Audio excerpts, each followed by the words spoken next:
Big boss 7లో తన బ్యూటీతో అలరిస్తుంది రతిక. మొదట పల్లవి ప్రశాంత్తో track నడిపి ఇప్పుడు ప్రిన్స్ యావర్తో క్లోజ్గా ఉంటుంది. బిగ్ బాస్ హౌస్లోకి రతిక అడుగు పెట్టగానే నాగార్జున తన లవ్ మ్యాటర్ బయట పెట్టాడు. నాగార్జున సింగర్ రాహుల్ సిప్లిగంజ్ రతిక ఇద్దరు ప్రేమించుకున్నారని, ప్రస్తుతం ఇద్దరికి బ్రేకప్ అయిందని చెప్పకనే చెప్పుకొచ్చారు. అయితే ప్రస్తుతం రాహుల్ తన ఇన్స్టాగ్రామ్లో పెట్టిన పోస్ట్ వైరల్ అవుతుంది. అందులో రతికను ఇండైరెక్ట్గా తిట్టినట్లు, తన బిహేవియర్ మార్చుకోవాలంటూ ఫైర్ అయ్యారు.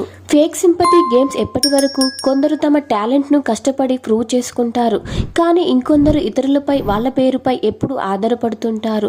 పక్కనోళ్ళ పేరు ఫేమ్ ఉపయోగించుకోవాలని చూస్తుంటారు. ఫేమ్ కోసం పేరును అవసరానికన్నా ఎక్కువ వాడుకుంటున్నారు. All the best to inner person, congratulation to వాళ్ళ పైసలు తీసుకుంటున్న టీం అంటూ ఘాటు వ్యాఖ్యలు చేశారు. ఇక ఈ కామెంట్స్ మొత్తం రతికకి సూట్ అయ్యేలా ఉన్నాయి. ఇక రాహుల్ కామెంట్స్ చూసి వీళ్ళిద్దరి మధ్య గట్టి విషయం జరిగిందని, రతిక తప్పు చేసింది కాబట్టి ఇద్దరు విడిపోయారని ఫ్యాన్స్ మాట్లాడుకుంటున్నారు. వీడియో నచ్చితే వీడియోకి లైక్ ఇవ్వండి. ఇలాంటి వీడియోస్ కోసం సబ్స్క్రైబ్ చేసుకోండి. Thank you.